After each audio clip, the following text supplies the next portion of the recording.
From the land of conjurers, flying through the internet to your device like a UAP, hauntingly unexplained and downright weird. This is the witching hours, and we are ready to take off in the flash of an eye. Good evening to one and all, wherever and whenever you are listening to this program. I am Frosty, and joining me, as always, is the medium Jenny Lee. How are you doing, Jenny? I'm here. I think I'm okay. Yeah, we've had some busyness going on, so Uh, a little bit. been a little busy. It's been a little busy, but that's good. This I mean, this week's gonna be a little less times, busy. So yeah, times, kicking. We're heading into the spring season. We talked about that with Allison. Things were going to begin moving, and things yeah, definitely have begun to move. We are not in winter mode anymore. no, no more So there we are. hibernating. I just want to take a second to welcome everybody in tonight. Thank you for joining us right here on the Witching Hours, your home for the paranormal and supernatural and all the woo-woo stuff. We're excited to have you here tonight. Things are going to be a little bit different tonight, but we'll get to that in just a second. One thing I want to talk about real quick is the Witching Hours is on the Spirit Realm Network. And you can now find the Spirit Realm Network, and you can watch this program and many others using the Roku app. So if you go on your TV and you need the Roku app, you can download.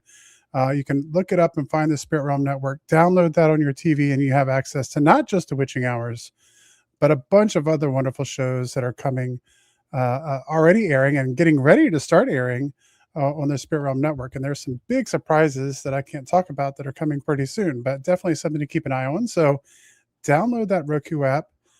Go get everything ready today so you're ready to go with the Spirit Realm Network.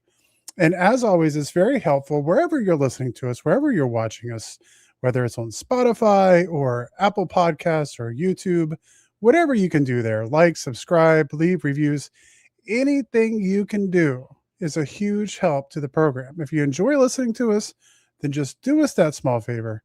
Leave us a review.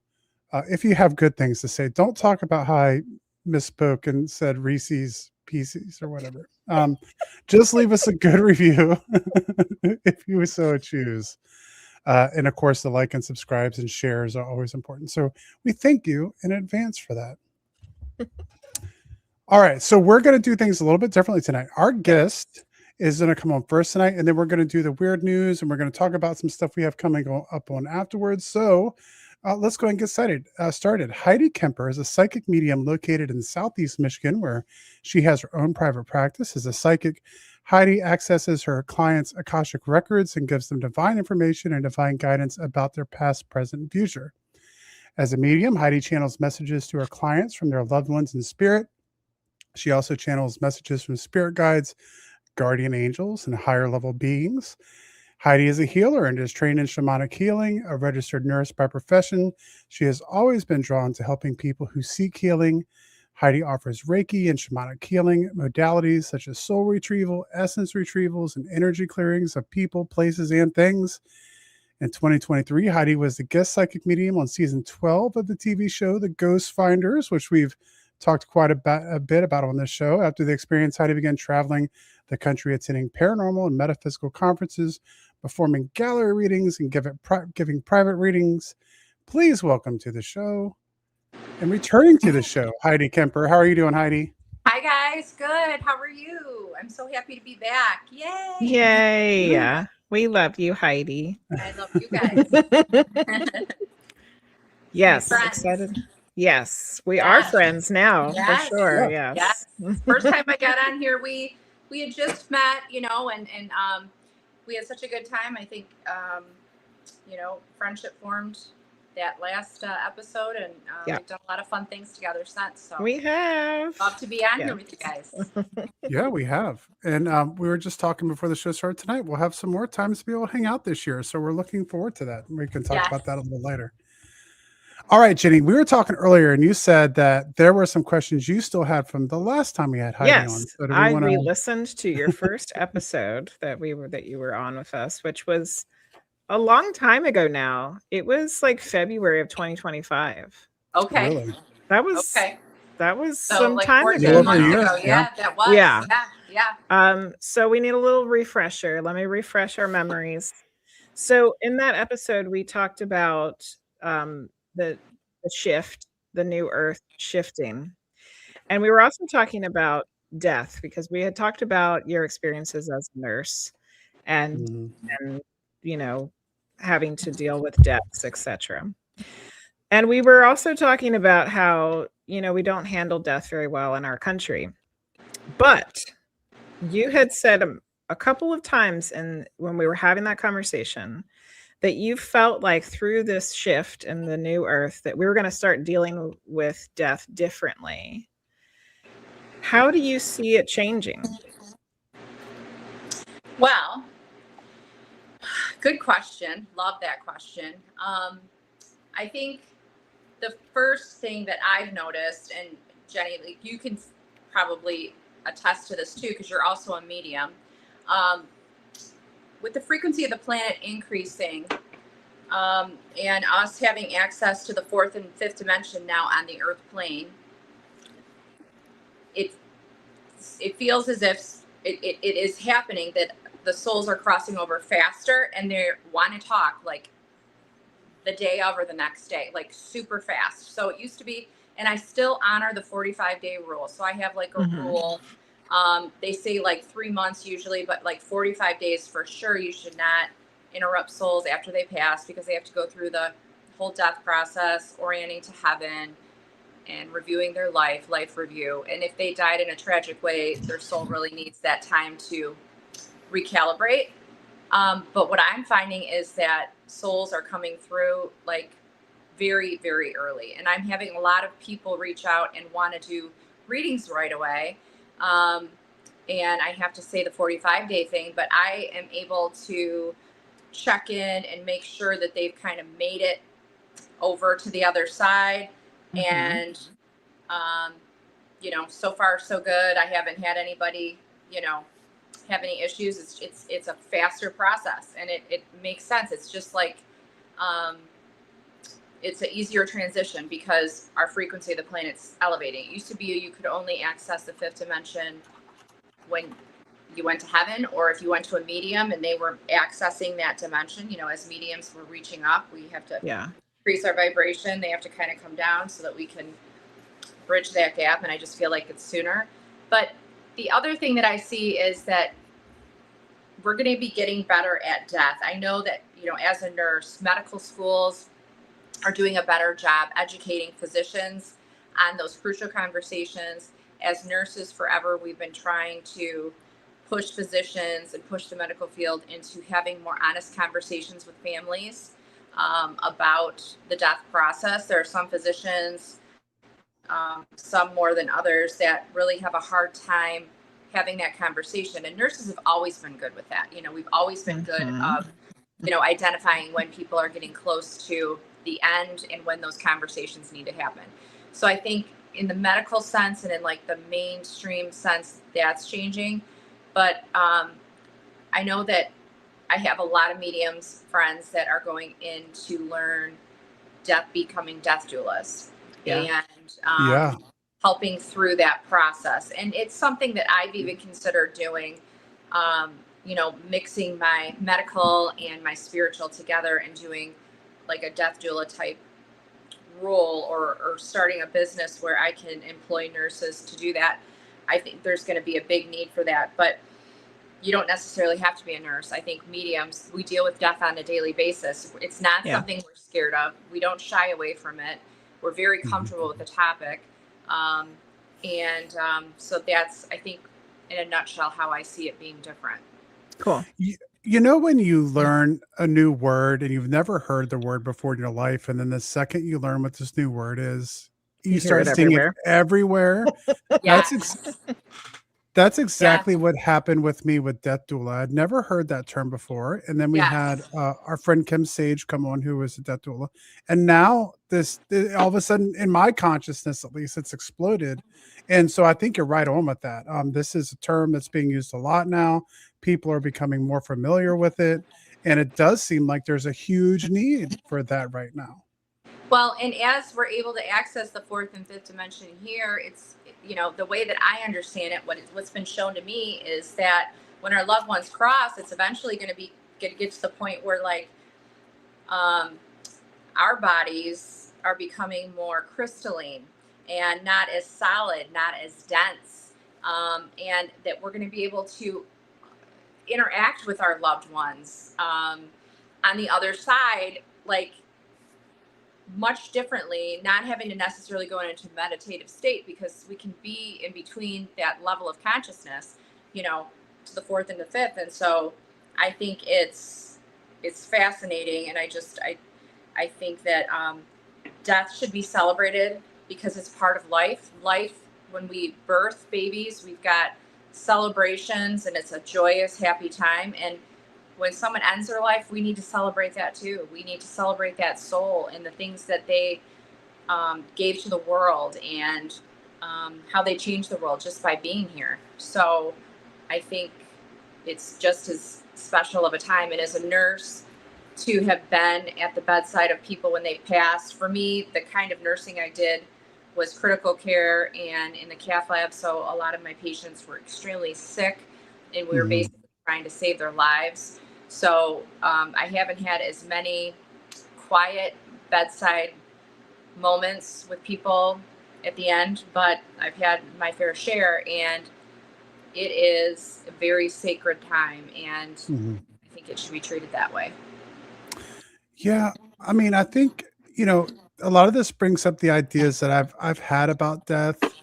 And I, just kind of thinking out loud, I've had these conversations with Jenny as well, which is, for me and my family, I feel like deaths were always like a very somber event, with very sad and somber funerals. And that was an expected behavior and possibly a learned behavior, I think, on our part. And Jenny and I have kind of openly talked about how we kind of wish that some of the funerals that we've gone to would be more of a celebration, especially when someone's lived a really good and full life. I think there's definitely moments where tragedies occur, and so that's one thing for sure. But I wonder if sometimes that's just more like uniquely American, or somehow connected to kind of our Culture. puritanical, culture. Yeah.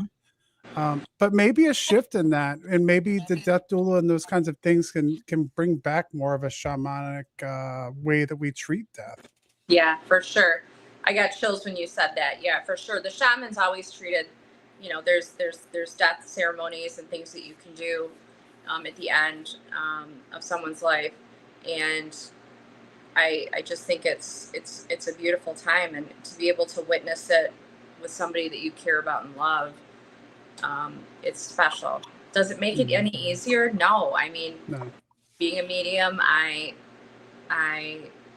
like I said, I could talk about death all day. It doesn't scare me, but the reality is, I don't want to lose people close to me that I love. I don't want to not have them with me on a daily basis. My dog passed away back in December. It was super hard. It doesn't make it any easier. The reality of it all is it's part of life. It's a hard part of life, but, our lives should be celebrated, and it shouldn't be looked at as something bad. But it's always had a taboo tint to it, Yeah, absolutely. Definitely. So the next thing I wanted to get into, I think this can go multiple different ways. And it stems from conversation that we had in person at one point, and I don't even remember really what the conversation was about. But I know that we were both like having a realization or a revelation that some of the things that we were experiencing through our readings was kind of changing the way that we thought about things. So my question is kind of twofold. First, do you feel like there's any updates on our shift from the last time we talked to you? Have you gotten any new information? And then also just in general, information and evolution for your personal mediumship over the last year. I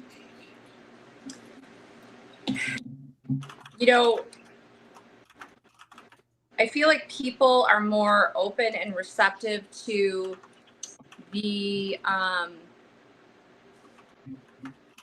opportunity to connect with those who have passed. I think it's becoming more mainstream. I feel like people are calling me more for a mediumship reading than they are for a psychic reading anymore. People really want to make that connection. And as far as the new earth and the shift, it's crazy going through it because I am seeing people around me who, you know, I could never have conversations with about who I am. And it's pretty much who I am now on a daily basis. Like, if you know me, if you're in my circle, I talk about this stuff all the time. It's just who I am. It's part of breathing for me. And I just feel like more and more people, I'm seeing people waking up and being like, yeah, I know there's more to this. There's still there's still the skeptical ones, but Yeah. there's other ones that were skeptical that are just like blowing my mind, just how they're talking, how they're showing up, how they're speaking, how they're having, you know, revelations. And to me, it's exciting and it's hopeful. It gives me hope for the future. And my kids, I just went on spring break with my daughter. We went last month to the Dominican Republic. She's graduating from high school this year, and a bunch of the kids in her class went on the trip, and everybody brought a parent. You had to bring a parent, not like when we were kids and our parents would let us go. And yeah, different times. yes. And these kids are just blowing my mind, how they look at the world, how they look at humanity, how they very non-prejudiced, very open-minded, accepting. I mean, these kids, they give me so much hope for the future. And, you know, my son's 5 years older, and his college buddies, you know, talking to his group of friends, the same thing. But my daughter's only 5 years, you know, younger than him, but they're that much more awake.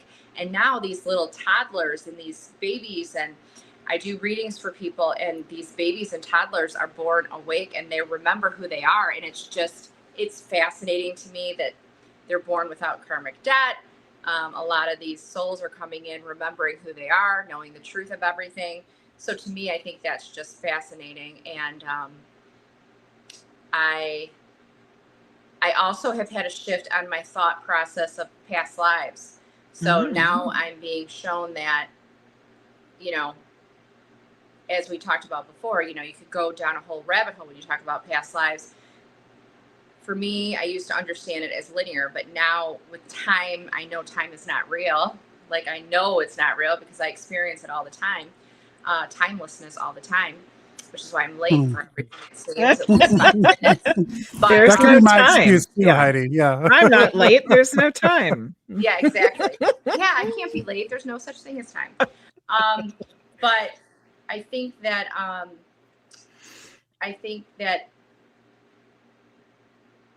I'm finding that mind blowing too, and I've been wanting to learn quantum healing. So Dolores Cannon's standard quantum healing course, you can take it, but you can't do virtual and distant readings. You have to do them all in person. So there is another course that is quantum healing, but I believe it's called quantum healing. It's the same thing. It allows you to do it in person. So it's still everything you're going to learn in the Dolores Cannon, but you're allowed to do it remotely, virtually. Because I travel the country, you know. Yep. Once I entered the paranormal world, I have traveled all over the country. So I read for people all over. I mean, not just in the country. I read internationally too. And I want to be able to reach more people. But I've been really drawn to that and wanting to learn quantum healing, and just the whole idea that yes, past lives are real, but they're all like happening now. It's just mind blowing. Yeah. Yes. And then how we can change. I'm being shown how we can change things, and it's almost like the decisions that we make now can then, like, you know, the whole idea. I think we talked about this the last time about healing, that when we go through healing and we work on ourselves and we heal things like from our lineage, like our DNA, within our DNA, we heal these imprints on our DNA that are from our ancestors, you know, our relationship with money, or the way that women, you know, are honored and cherished within different, you know, within the family. As we're healing those things, it's changing, not just in this lifetime, but it's healing backwards and forwards. I find all that fascinating. And as time becomes less relevant, more and more things are presenting themselves to me on a daily basis, and it's just like mind blowing. Like there's never a dull day. Every day there's something new. Exactly. And I've had that's what we were talking about. It was the past life stuff. Because I've had the same exact thing happen. Like we just use the wrong words for it. It's not past lives, it's lives.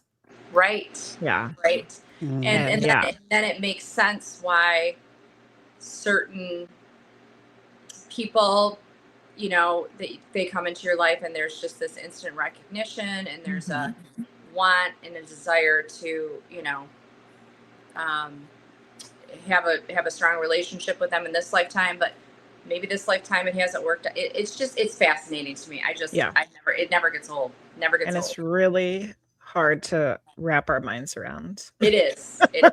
It's almost impossible. It is. Yeah. Because like you said, like if you don't know a word, you've never heard a word before, and then you learn the word, next thing you know, it's in every sentence. Or if you've never heard of a car and you see a certain car and you're looking at cars, next thing you know, every car on the road is the same car you're looking at getting. Right. Yeah. One of those things you don't know until you know, and then when you know it, it's like, whoa. So for me, I'm all about learning new things. I'm a total Gemini. I love to learn everything. I love conversations as a Scorpio about death and transformation and the unknown. And so for me, it's like, we chose to be here now. Everybody says that. Everybody who's here chose to be here now. And I'm like, hell yeah, I chose to be here now. Like, this is fun. Like, what's next? I can't wait to see how good it's going to get, you know? Well, I'm glad you're optimistic. Yeah. We have to be. We have to be, because that's all my guys keep saying. And that's all the spiritual teachers keep saying. You know, I have a lot of podcasts that I listen to on YouTube, and that's where my podcast is right now. You guys know I have a podcast, Scorpio Rising. It's been kind of on hiatus, and I'm going to start picking it up again. And I'm actually talking to a couple different possible platforms to put it on, which I'm super excited about, because we need to get out there. We need to talk about this more. We need to connect and create community, because, you know, if we don't know that this is happening for us, that things have to collapse so that we can rebuild things to be better. If we don't know that, it's so scary. It's a scary time. But if we know that and we can share that information, you know, there's a way we can work with the energy. I said the exact same thing to Frosty last night. Things have to crumble for something new. And the crumbling is scary, and it makes us feel off balance, but it has to happen. CMC has hold on 1 second. Let's get to CMC's question, but I wanted to be, because I don't want to skip past this, because we had a little Team Weird hangout last night.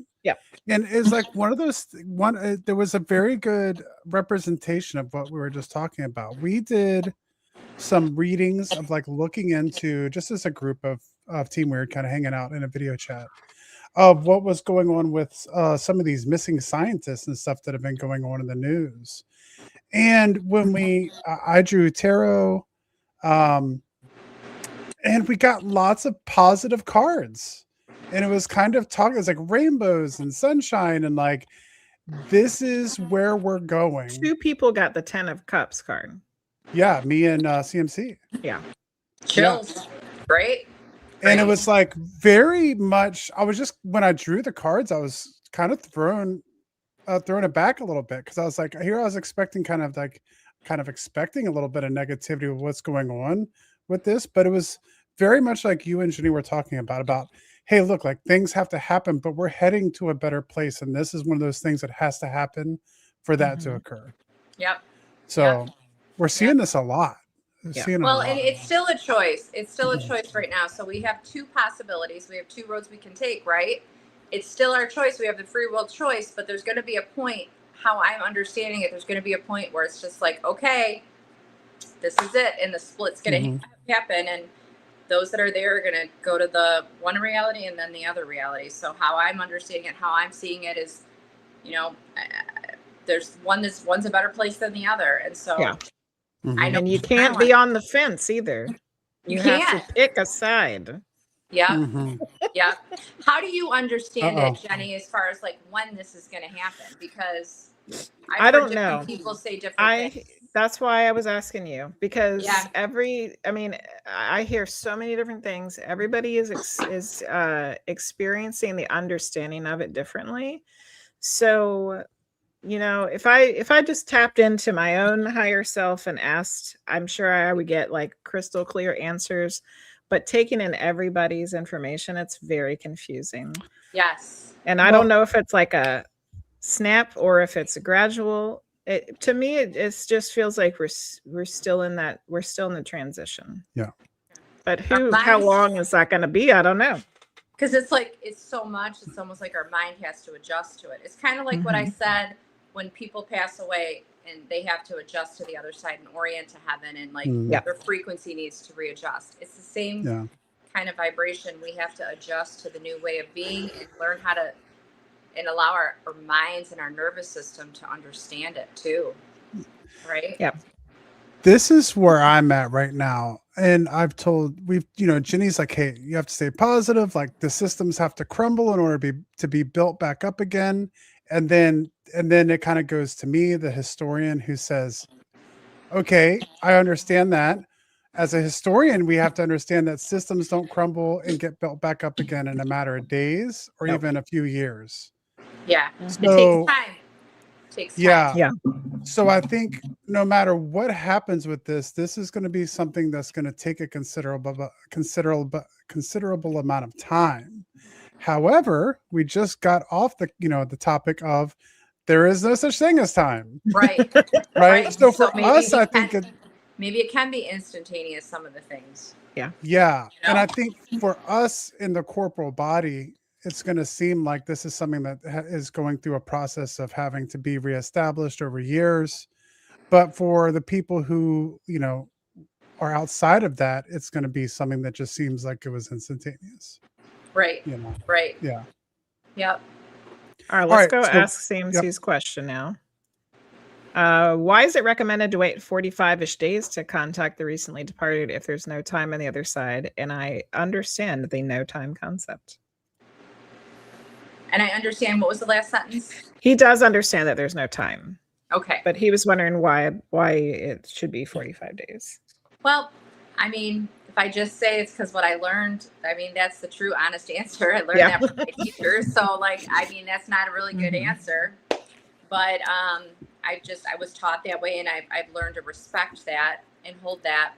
I have gone into readings, before that, when I used to say 3 months, and some souls were still not ready to come through, depending on how they passed. So, for me, it's a safety place, because nothing would like breaks my heart more than if somebody wants to make a connection with somebody and they come and they sit with me and they waited the time I said and then they still can't make the connection. So, I guess, for me, it's a respect thing. It's a respect thing. When you go through something major, if somebody has a new baby, you wait until they say, okay, I'm feeling up for visitors. You're not just going to go knock on the door and show up and be like, okay, I'm ready to talk. Right. So it's also kind of a respect thing. I think for me, like how I look at it, you want to give that soul time to want to communicate and want to talk about it, because it is a process. I look at this consciousness and us talking about us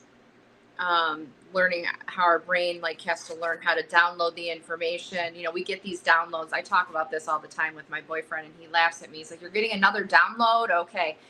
What does that mean exactly?" I'm like, my ears ring and then stuff's transmitted and then I just know stuff after. And he's like, okay, whatever. But the way I try to explain it to him, it's kind of like when a diver goes down in the ocean and they only can go down so fast. That's kind of how, and then when they come up, they can only come up so fast, right? Because then the oxygenation and the gases in the blood get funky and you can die. Like it's very unsafe. It has everything to do with oxygen exchange. I look at it the same way, kind of energetically, with souls after they passed, that soul has to recalibrate and take a couple naps, even though you don't have to sleep in heaven, because it's not necessary. You don't have a body that you have to sleep and heal and all that. Like a rest time, though. Like a rest time, like a Yeah. reset time, like where they're ready to talk, because it's a transition. So Yeah, I found that it varies, and I've even heard Chip Coffey say that he waits 6 months. really, Yeah, 6 Yeah. months is his time. But, I've done readings for someone that they weren't asking for somebody specific, and I had their person come through, and they're like, "They died 2 weeks ago." yes, And I was yes. like, "What?" Like, I lady- had no idea, The lady that I took care of the last year, she passed away in March. She came through to me like literally, you guys, like 3 days later, like mind blowing. So it's happening faster, but I still am keeping that just kind of out of respect and just like a vibe that I get. Like, Yeah. I kind of like, they'll be like, I'm really worried about them. I want to make sure they cross, I can check in, but I'm not gonna disturb. It's like, and I've seen that before. The do not disturb sign. I've seen that before. Like a stop sign, do not disturb, like healing in progress. I've seen like clairvoyantly. And I've had other spirits come forward and say, yeah, they're here, but they're working, and kind of give you a little update, but yes, like, they'll they're have not a ready. representative. Yes, I get that. I get representatives a lot, like a grandmother figure. And a lot of times the first time they come through, like just the other day, I had the granddaughter of the woman I took care of come and do a reading. And she was hilarious because she's like, okay, what's 45 days? We're at the funeral home and she's looking at her phone. Okay, 45 days is April such and such. She's like, I want to make an appointment. I'm going to take that day off, And she came in and we did a reading, and she was brought in by one of her best friends, brought her in and kind of showed her how to do the full thing, So usually when they're newer, they've always got somebody that kind of brings them in. Some souls are just like, hey, I got this, I'm good. But a lot of times they'll come in with a parent or a grandparent or a friend, somebody that's been there a while, kind of knows the ropes and kind of teaches them how to do it. It makes sense. Yeah. Gotta relearn how to do it. I've always heard that idea that there's some kind of waiting period that has to happen. It seems like too, it's just a matter of like respect to a certain extent. Like there's things that they have to do, and then also like I feel like to a certain extent it should be up to that person, spirit, however you want to refer to that, to be able to determine how they're going to lay out like who they're visiting first. Right. Because like I know like I was younger when my first grandparent died, and he came back very quickly, just a few days later, to visit my grandmother at night. And so like they have their own schedule of stuff they have to do. I imagine. So having a time frame, I mean, whether it's 2 weeks or 45 days or 6 months or whatever, I feel is just kind of being respectful. Yeah. Either way. Yeah. Right. So did I answer that question okay? I think I I think so. No, you answered it completely wrong. We want a better answer. It was your experience, Heidi. There's no wrong answer. Okay. So I have a different question. Let's switch gears here. Sure. So last time you were on, we talked about bartering readings for each other, and we actually did it at Hanover Tavern Paracon. Yes, that was so cool. You did amazing. Loved it. And as well as you did. And just to give everybody a little preface of what Heidi's reading was for me, because that'll make sense for the question I'm about to ask. Her reading for me ended up being like a psychic reading where she was kind of picking up on things that were going to happen in the future. And a lot of it had to do with my children and things like that. But one of the things that you kept talking about, and I had never heard this before, and I understood what you meant, but I wanted you to explain it a little bit more. You were talking about these option lines for future children to come into the world. Yeah. And it was like it's like the way that you made it seem, it was like some kids, it was like already written in the contracts, like these kids are coming. But then there was like these option lines where like there was still a choice. So will you kind of explain that for us, please? Sure. So the way that that I read it, the way that I can explain it like energetically is when before we're born, we have our soul contracts, like with different people. We have contracts with them. Okay, you're going to be my husband in this lifetime, and you're going to help me learn patience, or you're going to, be my sister in this lifetime, and we're going to have a challenging relationship. And a lot of times it's to balance karma, past life karma, things that have happened in other lifetimes to, create balance in this lifetime. But a lot of times women will put in their, well, men too, they put in their chart an option line for a third baby, a fourth baby, whatever. So the first time I ever heard that concept was from another psychic medium. This is before I really knew I was like I could do this. I didn't really understand, looking back, that I always had the gift, and then learning how to harness it and then apply it. And she explained to me that I had an option line for a third baby, so that if I didn't want to have any more, that I better do everything I could to pretend, to make that not happen, because like this soul was like around me and wanted to be born. And if I did not choose to have this soul, that my brother or a friend or a cousin or somebody in my circle would then have that child. And so I would have this child eventually in my life, but it was an option line if they would be my child, or if they would be a niece or a nephew or a friend's child, kind of a thing. So I had my son, and then we had a baby that we lost in between my son and my daughter. We almost didn't have my daughter. She was my third pregnancy. And, it took us some time to get the guts to have another baby, because, the baby that we had a condition not compatible with life. And we chose to, terminate the pregnancy because it was putting my life at risk, and she would be stillborn. And it was terrible. It was an awful experience. And so we decided to have our daughter, and I was like, she had said that. And so I always thought the option line was my daughter Meredith. But then I went back to her, and she's like, you still have that option line. I'm like, I've had 3 pregnancies. She's like, but this child still wants to come in. So there's like this third one that was still hanging around. And I was like, gosh, darn it.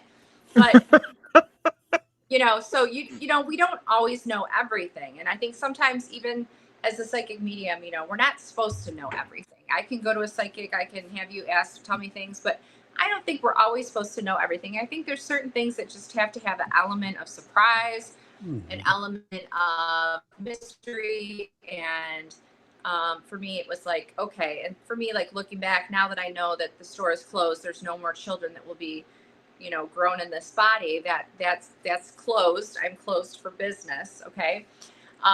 Okay, universe. And, now that door is completely closed, it's like, okay, now I know what they meant, but evidently there's another soul. Now, my brother had a little girl who, I tell you, she could be, my daughter. She's got a really sweet, funny, hilarious little personality. Is it her? I don't know. Is it my friend's daughter that came, unexpected baby, her bonus baby at 47? I don't know, but to me, it's fascinating. So that's how I read it. And I read now, once I start doing readings for people, I see that in people's charts. Oftentimes I'll see option lines, or like spirit babies, or babies that, were never supposed to make it to the earth plane, but you're supposed to go through the pregnancy, and that they still are attached to you, like in your spiritual circle. Like my friend Rob Thompson, medium Rob Thompson, he calls them, what does he call them? I just almost said it, and my brain just went. Moonbeams. Cute. Because they're always like there, and they're like in your circle, and they're supporting you. But when I tune in, that soul has been born. So Yeah, I've seen that too with children that didn't make it to actually being born. Their soul is still part of the person's life. Yep. I mean, because it has a big impact, that whole experience for me made me a much better mom, made me really appreciate the gift of motherhood, the gift of life, the honor it is to bring a soul in this world and help guide them through life. And, hope that, you know, you do all the right things and you tell them everything and you said everything you're supposed to and done everything you're supposed to, right? So, yeah. We actually have a comment and a question over on the Spirit Realm Network page from Paula. It was explained to me, we're going back to the in between lives Yes, the talk time here. frame. Yes. It was explained to me in a term of a soul sort of being in a spirit hospital, so to speak, acclimating to their new energy and light without form. So also taking time for that life review process. Does that resonate, or is it something that you've heard of as well? Yes. So what I've been shown is that when souls pass, one of the first things they do is life review. But one thing that has changed that I've been taught and I've heard from many spiritual teachers is that life review is happening now while we're here on the earth plane and we're still in a body. So, and I have been having these experiences, and I don't know if you guys have. So I'll be having a day, and all of a sudden, like the one day, this happened to me a couple weeks ago. I had this memory of like 7th or 8th grade. I was the kid that never got in trouble. I went to Catholic school. I had like perfect attendance, perfect, you know, conduct. You know, I was like Miss Goody Two Shoes. I was shy, was really what it was, but and didn't disturb the class. You know, was the good kid. But I got called into a disciplinary thing, and I didn't realize I was getting in trouble. So I got called into this nun's office, and I mean, she had the habit on and everything, and the pastor was there, and they're asking me all these questions about my friends, and I'm just like answering them, and then they're like, well, that, you know, did this happen, and did they tell you this? And I'm like, am I in trouble right now? And they were like, well, no, like, you know, now that we hear how everything went down, you're not in trouble. We were just trying to find out. Well, I guess 2 of my friends in my class had like made a bet about like who could kiss this girl. It was this huge deal. And I was friends with all of them, but they thought somehow I knew about it. And so I was called into questioning. And I remember being in the office going, why am I in trouble? Am I going to get a detention? I've never had a detention. I shouldn't get a detention. You know, that was me. Yeah. And I was like, why am I having this random memory? Like, I literally had not thought of this memory since it happened. Yeah. And then later that day, I realized I had this epiphany, and it was like, it was a download, right? And I was shown that the reason I was brought that memory is because I'm dealing with something similar in my life right now. So it's a long story, but it has to do with work, my old job, and just some questioning of things and that don't make sense. And I don't want to get into the topic, but I'm like, that's why that's coming up, because I'm like kind of in trouble for something that I didn't even do. And like, what? And it totally like misrepresented. And so that's why they took me back to that memory to show me like, yes, like what you're going through now, you're right. Everything you're saying is right. Like, this is not real. What has happened is total misinterpretation. You got dragged into something you shouldn't have gotten dragged into. And they were showing me. So life review is happening like right now as we live. So when we pass, we're not going to have to go through as much of a life review, which maybe is why spirits are coming through sooner. Yeah. And I've been having memories of things, and I've been tying up loose ends with people. I've been feeling lately a lot of call, like to write letters to people that not necessarily I like got into an argument with or like cut out of my life. It's just we kind of drifted apart, you know, almost like a reach out, like to like let them know like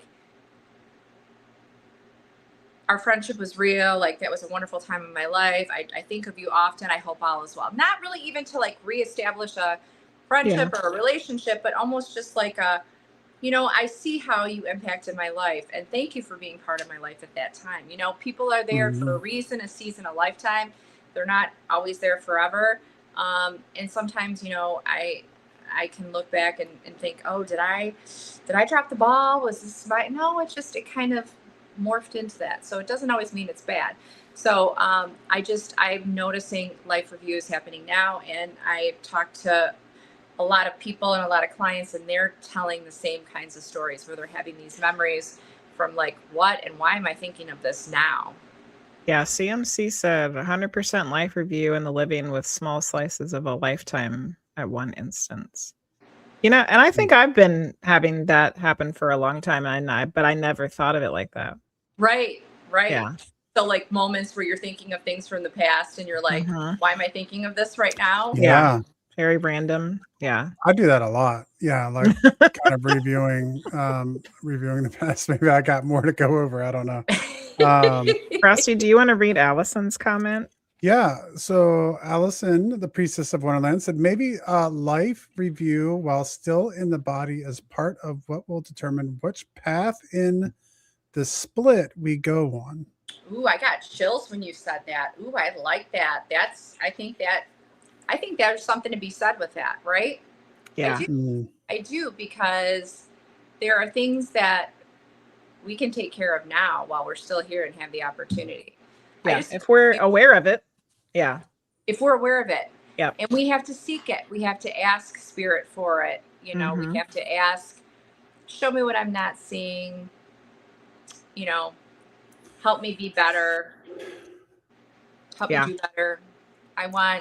For me, you know, I just had this epiphany yesterday, and I'm going to be really vulnerable, you know, and just share it. I got in an argument with my boyfriend, and, you know, it was pretty intense. And I had this moment where I was just like, I could see myself so clearly. And I'd had the same argument with my ex-husband and the guy I dated after him. And I'm like, I'm the problem here. There's something, this is all me. You were seeing the pattern. I saw it, I identified it, and I freaking owned it in that moment. I was like, wow. Many people can't see their patterns at all. That's why it just keeps repeating. Right. And it was just like, my mind just like exploded. And it's like, those are the kinds of things that I think what she's saying is like, these things come up. What do we do with those things? Do we just say, oh yeah, well, that's just how I am, whatever? No, that's not okay. Like, I need to fix this about me. This is not your problem. Given the option, you get the option line, Heidi, to fix it. Yeah. Right. Yeah. God but only if you can figure it out and you're aware of it. Yeah. Right. It goes back to that whole theme that Frosty said at the beginning. You don't know until you know, you know? Yeah. Exactly. But you have to seek it out. You have to ask for it, because we all have to be open-minded. And I think that's, you know, what I've been getting a lot from my spirit guides and my downloads is returning back to, for me, it's the word Christ consciousness. You know, I was born and raised Catholic, and a strong relationship with Christianity, obviously, and Jesus and everything that he said. But now in this point in my life, I would consider myself spiritual, not necessarily religious. I don't identify with that anymore. Yeah. But so much of what I learned about Jesus and Christ consciousness, you know, if you change that word to something else, I feel like it would be more universal. When I say that, I never want to leave out anybody or marginalize anybody. And I'm not saying just Christians. I mean, I have Islamic friends, I have Jewish friends, I have friends from all religions. And so I would never want to leave anyone out and use the word Christ consciousness to make somebody feel like, oh, well, I'm not Christian, so I can't relate to that. So I'm trying to, I keep asking my spirit guides, give me another word that I can use, or words I can use. We have terrible words for everything. Past lives, Christ consciousness, death. Right. Like, we don't even die. Right. Exactly. We don't even die. Right. Exactly. Like, life is eternal. I mean, that's something I was taught from Catholicism from the time I was 5 years old. And, you know, so it's the same concept, just different verbs. But in any event, we need to return back to kindness, to compassion, to forgiveness, to humility, to humanity. And those are like the 5 words that my guides keep pushing me, and they want me to start using my platform. And that's why I feel like I need to really get back to Scorpio rising, because my Mercury is I'm a Gemini, and my Mercury is in Gemini. You know, I'm just completely, and it was born in retrograde, which is actually really good. So when you're in retrograde, if you were born during a retrograde, you're supposed to be heard and seen and speak. So for me, that's a very powerful time. Yeah, I just learned that. Did you ever hear that before? No, but Yeah. Allison was just looking at my chart the other day, and like a whole bunch of my planets were in retrograde on Yeah. this one Mm. specific house. Yeah. And Wow. I was like, what is that? Interesting. Yeah, Yeah. but yeah, I keep being shown that we need to return to compassion, humility, and owning our shit, and like not, sorry if I shouldn't have said that word Oh, shit. you're fine. Um Well, you and just owning said it our again. owning our shortcomings, and owning our, like, admitting that we're not perfect, and finding out like what do I need to fix, and then really like owning it, and fixing it, and allowing that change to permanently be there, and admit when we're wrong goes a long way. So Yeah. I think that makes sense with what Allison said. Maybe Yeah. it's our option to Mhm. fix it so that when the time comes, we just flippity flip over to the yeah, other side, you know? I love how Yeah. she said that. Yeah, thank you Mhm. for saying that. That was great. Yeah. Yeah. So we're down have to a- our last 5 minutes with Heidi. Yeah, Oh we my have. I gosh, it's wanted to get through a already? Yeah. couple of more comments. Okay. Paula said, "Thank you. Also, I get what you're now saying. I feel I've had some situations where maybe the score was sort of settled or balanced, if you will, and it cleared the air somehow and made me feel better. And I felt as though I won't have to deal with that in the future because I've stopped this repetitive action or cycle somehow," which is exactly what we were talking about. Nice job, Paula. Yeah, excellent. We have a bunch of other comments in chat here. Do you want to pick up some of them, Jenny? Let's see, starting with Kel there. Even if Kel we said, did do it right, it's not the point of it. The wrong things are equally valid. Cause and effect are important. This is what I learned from the entities I talked to. I mhm. love that.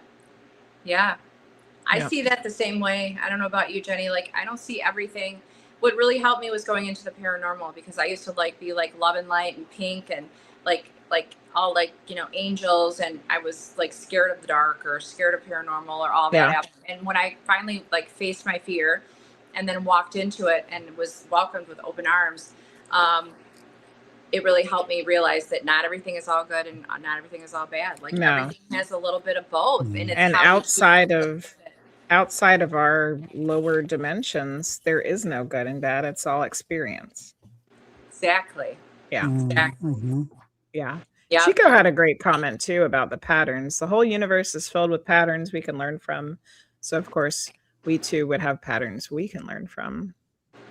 Yes. And now we're at the last 3 minutes. I wanted you to plug your classes that you're doing, because that's something new you started this year. So you tell everybody a little bit about what you've got going on.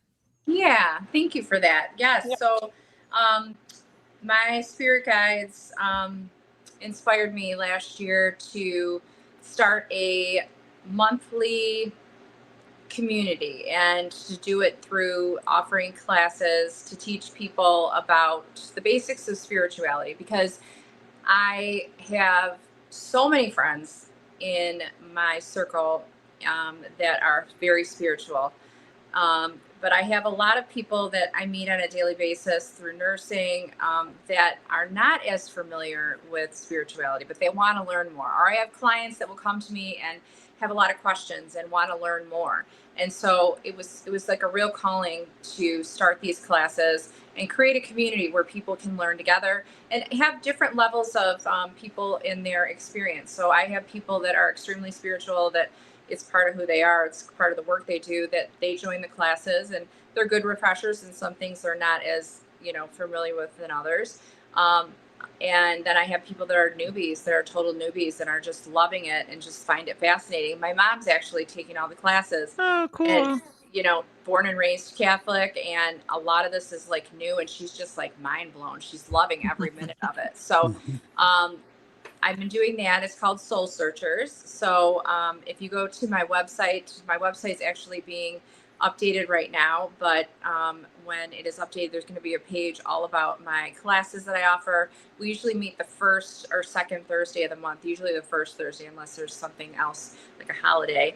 And we meet from 7 to 9 on Zoom. And then I also have soul coaching that goes along with it. So I can do soul coaching twice a year, so once every 6 months, or I have people that do quarterly. So I have soul coaching that I do with people each quarter. The first time we meet, we come up with goals of, what we want to work on or what we want to work towards.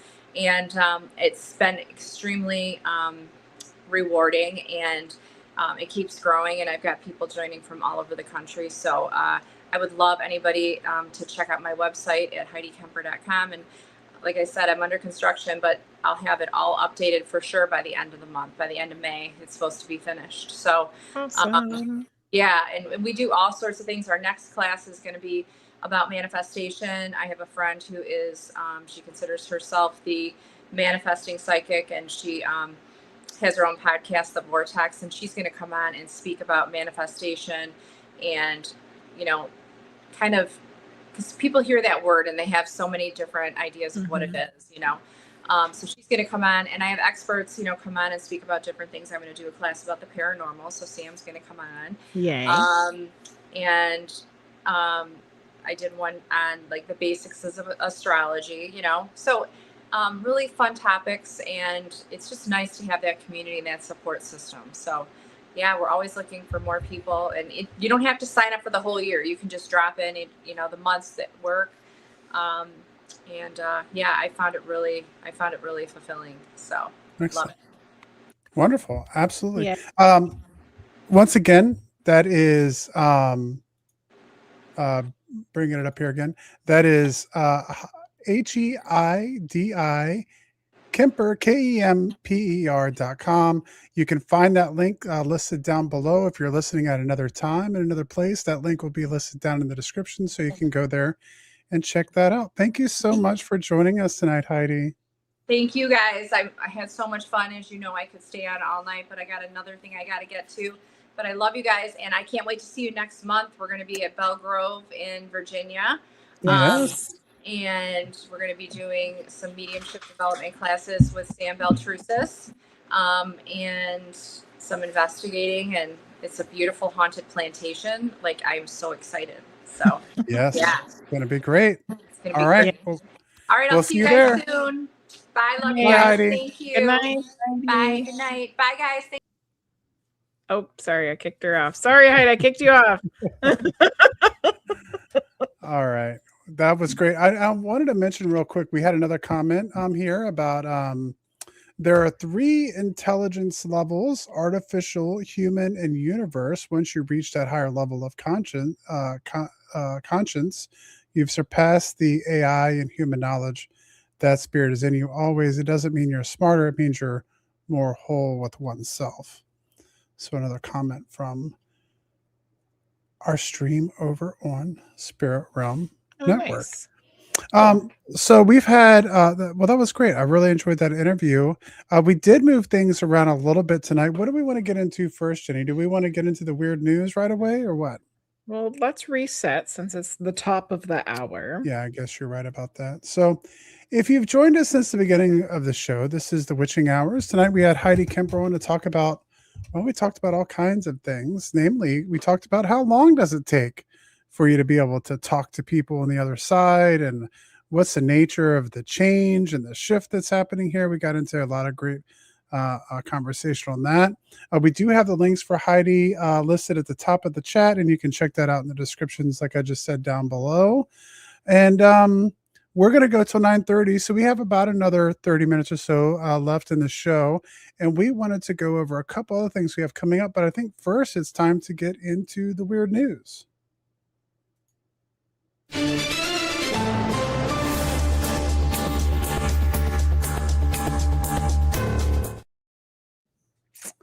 All right. So Poor hosters. He thought he missed the weird news. Yeah.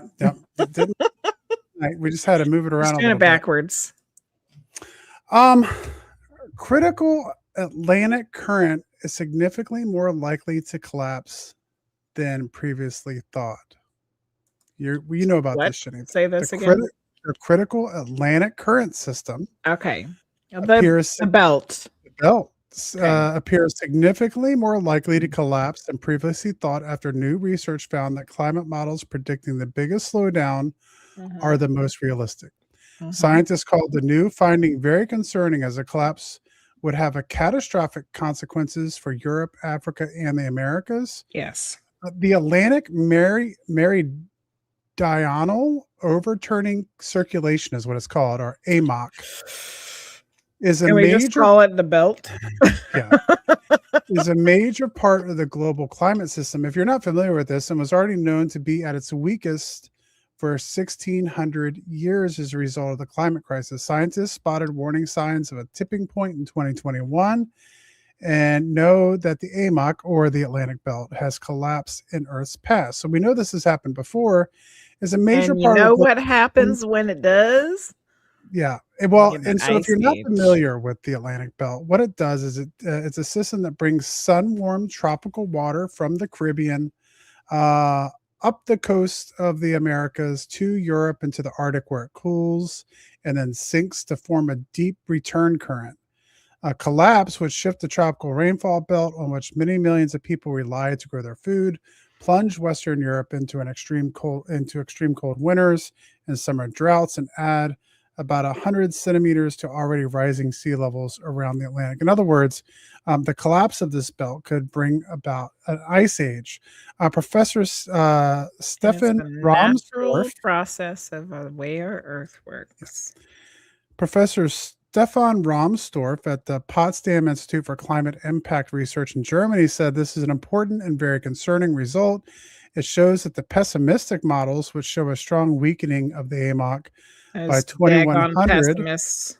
are unfortunately the realistic ones, in that they agree better with the observational data. He added, I am now increasingly worried that we may well pass the shutdown tipping point where it becomes inevitable in the middle of this century, which is quite close. We're looking at possibly up just to 15 years when this shuts down. So something that I have heard about since like the very early 2000s, maybe even the late 90s. When you're watching documentaries and stuff, they were talking about this bringing on ice ages. Me and you have been talking about this for decades now. Yeah. And it happens a And lot it's, faster than we would like to think that it does. yeah. Well, Because the Earth knows how to fix itself. when it shuts down, it can shut down essentially within a very short period of time. Yes. Yeah. So there we go. Story number two, scientists studied the dreams of people who nearly died, and what they found is incredible. Nicole Lindsay of Massey University in New Zealand has been studying NDE since 2018. And in two new studies, Lindsay and her team delved deep into the profound effects of NDEs, or the effects that NDEs can have on individuals throughout their lives, particularly in the realm of dreaming. In the first study published in Journal Dreaming, the researchers interviewed 138 people who had experienced an NDE, 45 people who came close to death but didn't experience an NDE, and 129 people who hadn't experienced either of them, using the Mannheim Dream Questionnaire, a well-known psychological tool used to assess aspects of dreams such as recall, emotional intensity, and lucidity. Lindsay's team discovered that people who experienced NDEs have a greater dream recall and intensity, and interestingly, more positive dreams compared to the non-NDE groups. So now, in a new qualitative study published in the journal Psychology of Consciousness, Theory, Research, and Practice, Lindsay and her colleagues revealed details of how individuals' dreams change drastically following a near-death experience. In one example, a participant named Basil said he could confidently recall one dream every week or two, but after the NDE, that recall became a nightly occurrence. And others reported their dreams became intensely more vivid after an NDE, and that the separation between dreaming and waking was much more ambiguous than it was before. Mm-hmm. However, in these studies, authors were unable to identify the exact mechanism making dreams appear to be fundamentally altered following an NDE. In other words, it's another mystery of the mind that remains unsolved, or is it? Well, in the woo-woo world, we like to talk about that we do work in our sleep, where a lot of people do a lot of things in their sleep. Yeah. Whether they're astral projecting or what have you. Yeah. Yeah, I don't know. I haven't had any personal experience with that really. I don't remember my dreams very well, and when I do, it's usually a nightmare. Um, Well, that's and good to know that you haven't had any unremembered near-death experiences. yeah. And I also feel like for the most part, I don't lucid dream, and they're usually just wacky, crazy things that don't make any sense. Yeah. So Mhm. I haven't had the experience of being able to take dreams as literal as I know some people can, but maybe that's something that will change at some point. I don't know. Story number 3. Who knew 1 in 5 Americans are convinced they're psychic? Roughly 49 million adults, about 1 in 5, quietly believe they have psychic abilities. Quietly. That's the headline finding from fresh survey data released recently. The figure comes from a Talker research poll of And 2,000. one out of 15 of those is not quiet about it. Mhm. A poll of 2,000 American adults, which set out to map how everyday people use intuition in their decision making. Across the full sample, 19% said they consider themselves psychic. Another 71% said they rely on intuition at least sometimes. Only 11% dismissed the concept entirely. Over the past year alone, the average respondent reported 18 moments they'd chalk up to some kind of psychic flash. The number suggests that belief in a sixth sense hasn't faded alongside the rise of science and smartphones. If anything, it's holding steady. And in some corners of the population, it's growing. So Gen Z leads the pack by a wide margin. 30% of Gen Z respondents consider themselves psychic, and they report roughly 2 intuitive moments per month, double what baby boomers say they experience, and millennials and Gen X fall somewhere in between. Very interesting. It's kind of harkens back to the conversation we were having with Heidi. Yeah. She was recognizing that the young people in her life are more open. Mm-hmm. Yeah. I mean, I think that's something that I have noticed to a certain extent. So that'll be interesting, especially if like we talk about how there are more people being put here for a reason. Like that's something that we've talked about before. There's more mediums for a specific reason that's going to be needed, you know? Mm-hmm. And then finally, the last news story. Before we go into the last news story, Luce had a comment about the sleep and work.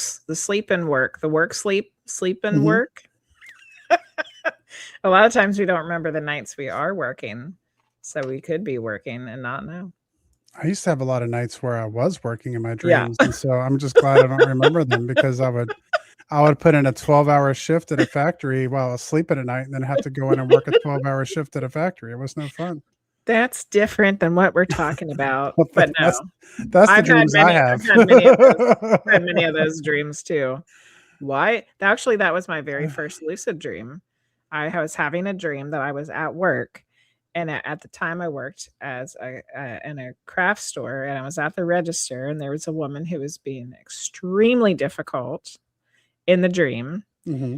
And I realized I was dreaming, and I threw all of her crap on the floor. And I was like, this isn't real. It was my first lucid dream, and it was fantastic. There you go. Okay, last news story. David Wilcock, paranormal YouTuber and writer, dies by suicide at the age of 53. Oh, I saw this, but I didn't realize it was suicide. Yeah. And I'm not really familiar with who he is. Can you tell us more about who he is? Getting ready to. David Wilcock. I know you were. A paranormal content creator and author, died in an apparent suicide on April 20th. He was 53. Wilcock had amassed hundreds of thousands of followers on YouTube and Facebook, where he would detail his claims, often in live streams. He also authored several books, 2 of which, The Source Field Investigations and The Synchronicity Key, were New York Times bestsellers. And this is probably where you would know him from. Wilcock also regularly appeared on the History Channel show Ancient Aliens, which explores popular conspiracy theories, including Atlantis and other lost ancient civilizations. On April 18th, Wilcock shared in a post on X that he had some intense stuff going over the weekend and wasn't sure if he would be doing a show the next day. Dang.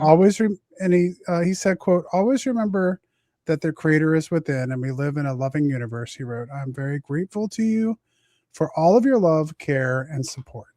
Jeez. So that was his last message. So he knew he was doing that, that's for sure. Yeah. But just sad to see someone who, enjoyed discussion of the paranormal and mysteries and all of those things to leave a lot of fans and family and things like that behind. Yeah, I So knew his face looked very familiar to me, but I didn't know where yeah, I had seen him before, and I didn't recognize his name. I haven't watched Ancient Aliens in a long time. We used Yeah. to watch that show a lot, and I know that I had seen him, and that's probably where that was, and Yeah. that was tonight's weird news. That's some weird news. All right. Well, let's talk about something else that's weird. That would be Team Weird Takeover. Team Weird Takeover 2026 is coming quickly. Join us this year at the Lord Baltimore Hotel in Baltimore, Maryland, June 27th and 28th. Be joined by many amazing guests and you, Team Weird. You can buy your tickets now for $60 at thewitchinghourspodcast.com. Click on the merch button and it'll take you to where you can purchase your ticket. And we have a little sneak peek at the schedule of the Team Weird Takeover. It's pretty much finalized, the schedule of the day, the weekend. There may be some things that get a little switched up before we actually have the Team Weird Takeover in 2 months. It's exactly 2 months from today. Oh, it is. I didn't even realize 2 that. months Exactly from 2 months. today, we will be Mhm. in Baltimore, Maryland, with many of our weirdos and all of the wonderful people that Frosty's about to tell us about in this schedule. Yeah, so obviously everything is subject to change. We're trying to balance this out the best we can so that we have plenty of time to be able to hang out and for everyone in Team Weird to be able to meet and greet and just have time to be able to talk. But the way we have it now, we're going to start at 10 o'clock on Saturday, June 27th. We're going to do some weird news to get everything kind of kicked off, as well as protection circle and kind of get prepared for the investigation that's going to happen later that night. Andrew Warburton is going to join us, and he's going to give a talk on fairies of the four elements. We're going to be joined by our friend Kim Sage, who is going to give a talk on grief is a spiritual awakening if we let it be. Once again, kind of talking about what we were discussing with Heidi tonight. Of course, Kim is a death doula. As well as a gifted psychic medium. So then we're going to be joined by Irene Kelouise, who is going to do a medium gallery reading. She did a gallery reading at Team Weird Takeover last year and did an absolutely amazing job. Yeah. So I think everybody that was there ended up getting a little something. Yeah. And so that's always amazing to watch. So we're really happy to have Irene back with us again this year. Our very own Alice and the Priestess of Wonderland is going to be having a class called Using and Connecting to Your Crystals. So for all of you who want to know a little bit more about crystals or discuss crystals and talk about them, we're going to have Priestess of Wonderland there to do that class. We're going to do a group dinner that night. The plan is to make reservations at the hotel, which has a very nice restaurant there, to be able to have dinner and hang out and enjoy each other's company. And then we're going to be joined by our very own medium Jenny Lee to do a spirit channeling of the Lord Baltimore Hotel. Huh? Which should be very interesting. Yes. On what you can pick up on. Because we know that the hotel is notoriously haunted, but like many haunted locations, there's not a lot of details for this one. And the ones I do know, obviously, I'm not really saying anything about, but I'll say that I'm just kind of looking forward to see where our investigation takes us and what kind of stuff people pick up on over there. And we got the perfect group of people to start figuring that stuff out. We're going to know something by the time we get out of there. I can tell you that much. Yeah. We're going to know a lot of somethings. And then our friend, Sam Baltrusis, will be joining us, and he is going to lead a seance, which we call the Seance, which we're going to have a participation in the room that we have where we can, if you want to participate, we're going to have an old-fashioned seance at the Lord Baltimore Hotel before we begin our investigation of the hotel, which will include the conference room that we're in.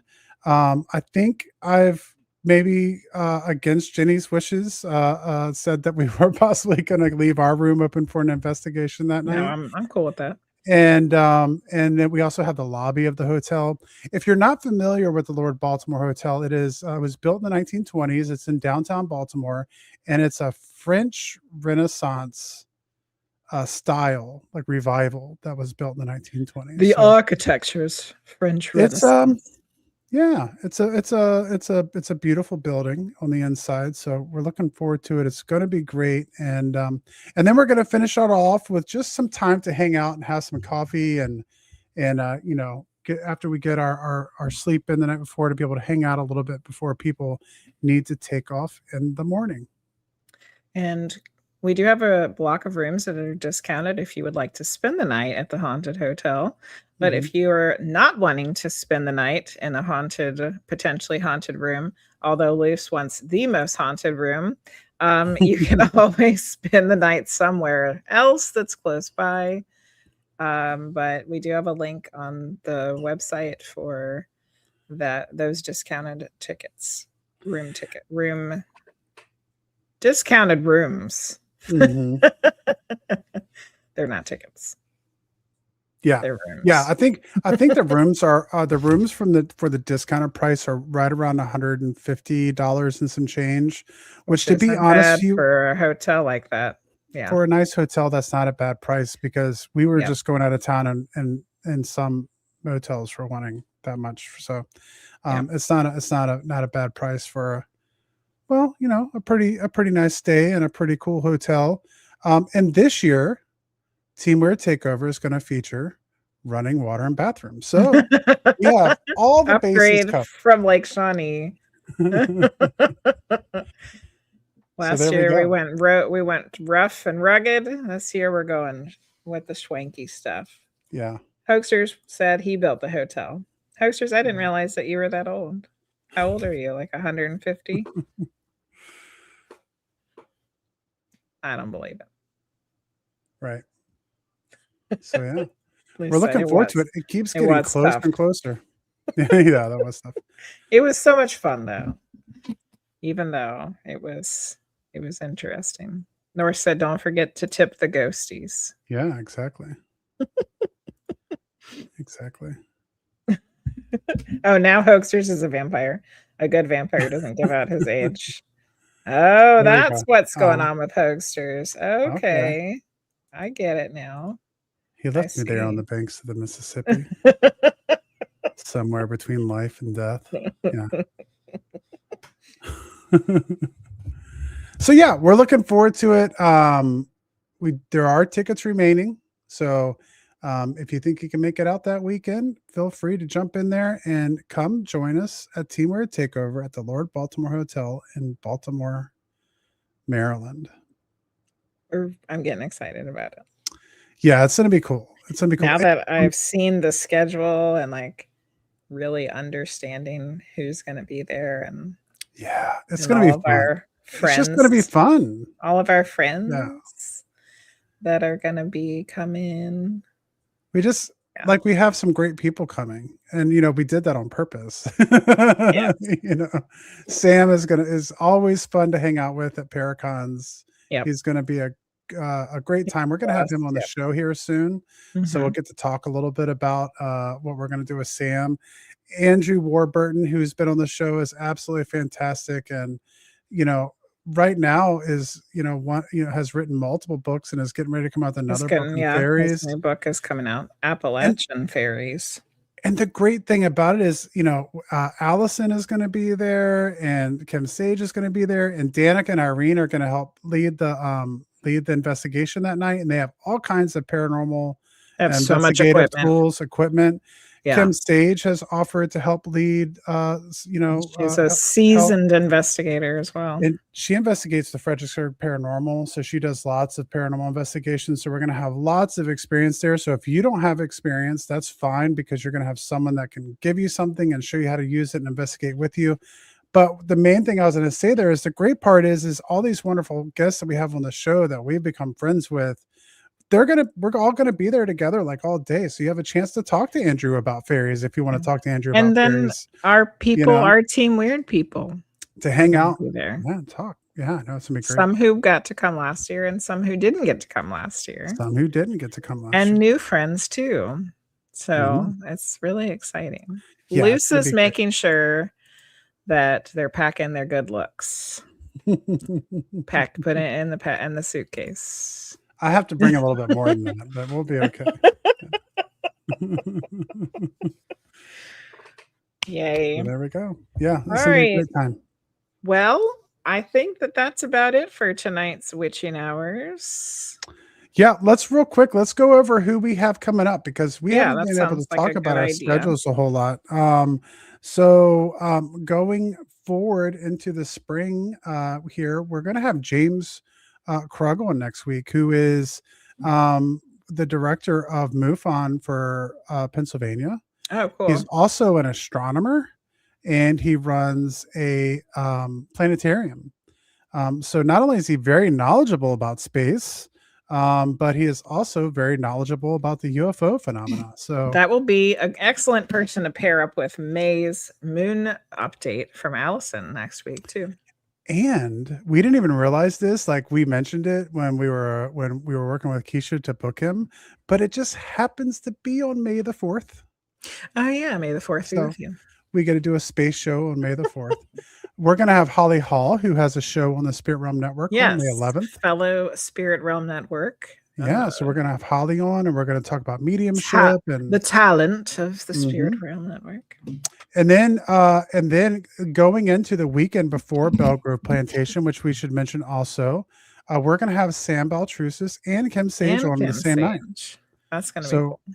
We'll be able to talk about Teamwear Takeover. We'll be able to talk about the Belgrove Plantation. Which Heidi's going to be there, which I didn't see that Heidi was going to be there until recently. Yeah, so we get to see Heidi think again. That was a last minute that he snatched her up for it. So yeah, and I'll be there teaching an art and having an art class, which is really exciting. So I was going to say, that's something to check in on. The last time I heard there were still tickets available, but they were getting low. So if you're in the area, you want to go to a really cool haunted plantation. Belgrove is a place to go. Birthplace of the father of the Constitution, James Madison. So a cool historical place and a cool paranormal place. We have been there before on the outside. Actually, that's the first time I got to take your phone that day. Yep. And I took people for a tour, and I hadn't really. Yeah, I hadn't started doing anything yet when we were doing that. So, so that's gonna be a fun time. And then to end May, we're gonna have Viviana on to talk, the Dragon Mystic, to talk about dragons. Our second dragon person. I'm very excited about. Actually, I know I didn't say this out loud to anybody, but the other day, it was when. It was when you made me watch that awful video about the energy weapons. See, this could be a whole nother episode of the Witching Hours. 60 minutes. Yeah, that was crazy. You made me watch that awful 60 minutes thing about the energy weapons. When we were watching that, I was getting very upset. And I was like, I won't go into all of it because we're supposed to be getting off. But I had a dragon behind me when that was happening. Oh, really? Yeah. Can we use dragons to take out the energy weapons? I think so. Yeah. I know that sounds completely crazy, but I think so. Yeah. Because when I was very upset about it, and I was like, I feel like energy could be, we could use energy against the energy weapons. Us woo-woo people that know how to use energy. There, all of a sudden, my dragon, because I do have a dragon, was behind me, and I was like, okay, yeah.